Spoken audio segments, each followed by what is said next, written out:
I, 28F, recently found out that my husband Nelson, 31M, has been secretly talking to his ex-girlfriend Paula, 30F, for the past year. We've been married for 3 years and together for 6. I always thought we had a good relationship, but now I'm not sure about anything. Nelson and I met at a mutual friend's birthday party. We hit it off right away, bonding over our shared love of indie music and obscure movies. Our relationship moved quickly, and within a year, we were living together. Nelson proposed on our second anniversary, and we got married 6 months later. It was a small, intimate ceremony with just our closest friends and family. I knew about Paula from the beginning. Nelson had told me they dated for 2 years in college but broke up when she moved away for grad school. He said they remained friends but rarely talked. I never thought much of it, trusting Nelson completely. Everything changed last week when I accidentally saw a notification on Nelson's phone while he was in the shower. The message preview showed Paula's name and the words "I miss you too." I felt sick. I know I shouldn't have, but I unlocked his phone, we know each other's passcodes, and found a year's worth of messages between them. The messages weren't explicitly romantic, but they were definitely too intimate for my comfort. They talked about their daily lives, shared inside jokes, and even discussed some of our marital issues. Nelson had been complaining to Paula about things he never mentioned to me, like feeling stressed at work or thinking I was too controlling sometimes. I confronted Nelson as soon as he got out of the shower. He tried to brush it off at first, saying Paula was just a friend and I was overreacting. But when I told him I had read their messages, he got defensive and angry. He accused me of invading his privacy and said I was being paranoid. We argued for hours. Nelson insisted nothing was going on between him and Paula, but he couldn't explain why he had kept their communication a secret from me. He said he didn't tell me because he knew I would freak out and make a big deal of it. I felt like I was losing my mind. Was I really overreacting, or was Nelson trying to manipulate me? I asked Nelson to stop talking to Paula, but he refused. He said I was being controlling and that he had a right to have female friends. I told him it wasn't about her being female, it was about her being his ex and him hiding their relationship from me. He just wouldn't see my point of view. The next day, I called my best friend Lisa, 29F, and told her everything.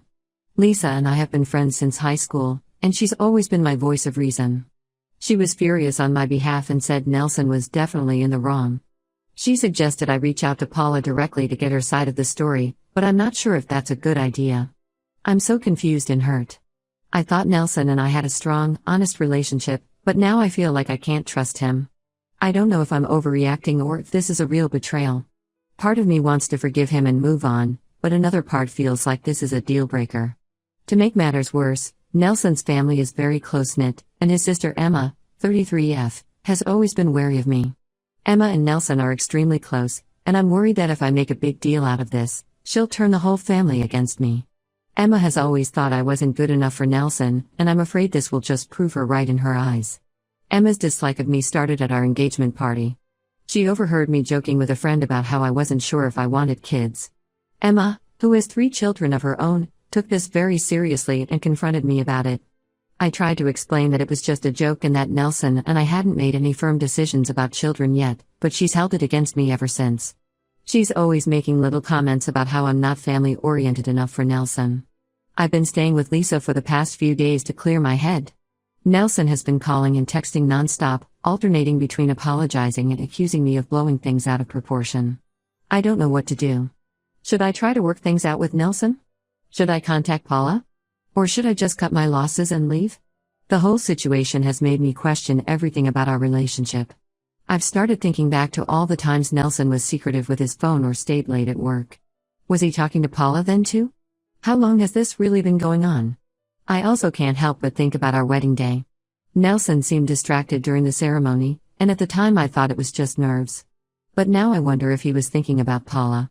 Did he invite her to the wedding? I can't remember if she was there or not. Another thing that's been bothering me is a trip Nelson took for work about 6 months ago. He went to Chicago for a week, and now I'm wondering if he met up with Paula while he was there. He was acting strange when he got back, very distant and moody. At the time, I thought it was just stress from work, but now I'm not so sure. I feel like I'm at a crossroads in my life, and I don't know which path to take. On one hand, Nelson and I have built a life together. We have a house, shared friends, and plans for the future. Throwing all of that away over some text messages seems extreme. But on the other hand, I don't know if I can ever trust him again. The thought of always wondering who he's texting or where he really is when he says he's working late is exhausting. I've also been thinking about my own past relationships. Before Nelson, I was in a long-term relationship with a guy who cheated on me multiple times. I thought I had worked through those trust issues, but this situation with Nelson has brought all those old feelings back to the surface. I'm scared of being that girl who gets cheated on again. Lisa thinks I should tell my parents what's going on, but I'm hesitant. My parents love Nelson, and I know they'll be devastated if we split up. Plus, I'm embarrassed to admit that my marriage might be failing after only 3 years. I feel like I've let everyone down somehow. I've been trying to keep myself busy to avoid dwelling on the situation too much. I've thrown myself into work, picking up extra projects and staying late at the office. My coworkers have noticed that something's off, but I haven't told anyone at work what's going on yet. I'm afraid if I start talking about it, I'll break down. Any advice would be appreciated. I feel lost and alone, and I don't know how to move forward from here. Update when it's been 2 weeks since my last post, and things have taken an unexpected turn. I want to thank everyone who commented and offered advice. Your support has meant a lot to me during this difficult time. After much consideration, I decided to reach out to Paula. I know many of you advised against it, but I felt I needed to hear her side of the story. I sent her a polite message explaining that I knew about her communication with Nelson and asked if we could meet to talk. To my surprise, Paula agreed to meet. We met at a cafe, and what she told me left me speechless. Apparently, Nelson had been lying to both of us. He told Paula that we were separated and in the process of getting divorced. He had been telling her that he wanted to rekindle their relationship but needed time to finalize things with me. Paula showed me messages where Nelson had explicitly told her about our supposed separation. He had even gone as far as to tell her that we were living apart and only keeping up appearances for the sake of his family. I felt like I was going to be sick reading those messages. I was shocked and devastated. Not only had Nelson been emotionally cheating on me, but he had also been actively trying to pursue a relationship with Paula while we were still married. Paula seemed genuinely surprised to learn that Nelson and I were still together. She apologized profusely and said she never would have continued talking to Nelson if she had known the truth. Armed with this new information, I confronted Nelson. At first, he tried to deny everything, but when I showed him screenshots of his messages to Paula, he broke down. He admitted to everything, the lies, the emotional affair, and his intentions to leave me for Paula. Nelson begged for forgiveness, saying he had made a huge mistake and that he really loved me. He claimed he got caught up in the excitement of reconnecting with Paula but realized he didn't want to lose me. I was too hurt and angry to even consider forgiveness at that point. I packed my bags and moved in with Lisa permanently. Nelson's family, especially Emma, has been blowing up my phone. Emma left me a nasty voicemail, accusing me of driving Nelson away and saying I was never good enough for him anyway. It's clear they don't know the full story, and Nelson has probably twisted the narrative to make himself look better. I've been struggling with whether to tell Nelson's family the truth. Part of me wants to clear my name, but another part just wants to wash my hands of the whole situation. Lisa thinks I should expose Nelson's lies, but I'm not sure if it's worth the drama. In the midst of all this, I received a surprising message from Josh, 32M, an old friend from college. Josh and I had dated briefly in our sophomore year but decided we were better as friends. We lost touch after graduation, but he had heard through mutual friends that I was going through a tough time and reached out to offer support. We've been talking a lot, and it's been nice to have someone to lean on who isn't directly involved in the situation. The past 2 weeks have been a roller coaster of emotions. Some days I feel strong and empowered, ready to move on with my life. Other days, I can barely get out of bed. I've been having trouble sleeping and eating, and Lisa is starting to worry about me. I've also been dealing with practical matters. I went back to our house when Nelson was at work to collect more of my things. It was surreal being in the space we had shared, seeing all the little reminders of our life together. I found myself sitting on our bed, holding the stuffed animal Nelson had won for me at a carnival on our second date, and just crying. I've been trying to keep busy at work, but it's been difficult to concentrate. My boss noticed that something was off and called me into his office. I ended up breaking down and telling him everything. To my surprise, he was incredibly understanding and offered me some time off if I needed it. I'm considering taking a week or 2 to clear my head and figure out my next steps. Financially, I'm in a bit of a bind. Nelson and I shared all our accounts, and I'm worried about what will happen if we separate. I've made an appointment with a lawyer to discuss my options, but the thought of going through a divorce is overwhelming. I'm still processing everything that's happened. I feel betrayed, angry, and sad, but also relieved in a way. At least now I know the truth. I've consulted with a lawyer about starting divorce proceedings, but I haven't filed anything yet. I'm taking some time to focus on myself and figure out what I really want. Thank you all again for your support. I'll update again when I have more news. Update 2. It's been a month since my last update, and a lot has happened. I want to thank everyone again for their support and advice. It's been incredibly helpful during this difficult time. After much deliberation, I decided to tell Nelson's family the truth about what happened. I couldn't stand the thought of them believing I was the one who ruined the marriage. I sent a detailed email to his parents and siblings, including screenshots of Nelson's messages to Paula as proof. The response was mixed. Nelson's parents were shocked and disappointed in him. They reached out to apologize to me and offered their support.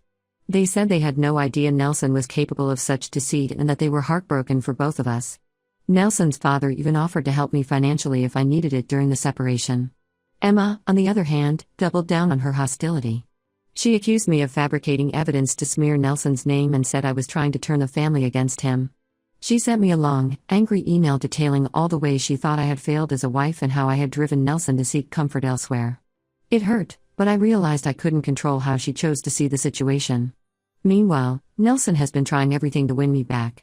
He's sent flowers, written letters, and even showed up at Lisa's place unannounced, which resulted in Lisa threatening to call the police.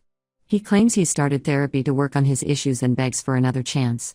He says he realizes now that he was taking me for granted and that losing me has made him see how much he truly loves me. Part of me is tempted. We did have good times together, and the thought of throwing away 6 years of history is daunting. But every time I start to soften, I remember the lies and the betrayal, and I know I can't trust him anymore. In an unexpected twist, Paula reached out to me again.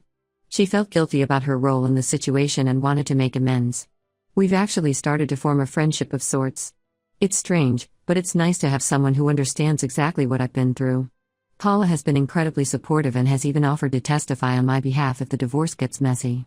As for Josh, we've been spending more time together.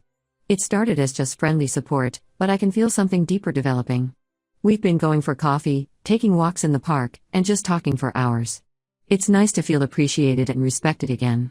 Josh is patient and understanding about my situation, and he's not pushing for anything more than I'm ready for. I've officially filed for divorce. It was a hard decision, but I know it's the right one for me. Nelson didn't take it well when he was served the papers. He's been alternating between begging me to reconsider and lashing out in anger. He's threatened to make the divorce as difficult as possible if I don't agree to try counseling with him. I'm focusing on rebuilding my life now. I've started a new hobby, painting. I find it therapeutic, and it's helping me process my emotions. I'm also considering a career change. This whole experience has made me realize life is too short to stay in a situation that doesn't make me happy, and that includes my job. Update 3. It's been 6 months since my last update, and I'm finally starting to feel like myself again. The divorce was finalized last month, and it feels like a weight has been lifted off my shoulders. Nelson fought the divorce every step of the way, making the process much more difficult and drawn out than it needed to be. He continued to alternate between begging for reconciliation and lashing out in anger. There were times when I almost gave in, especially when he brought up all our shared memories and plans for the future.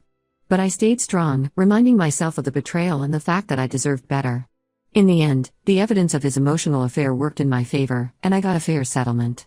I kept our house, which was important to me as I had put a lot of work into making it our home.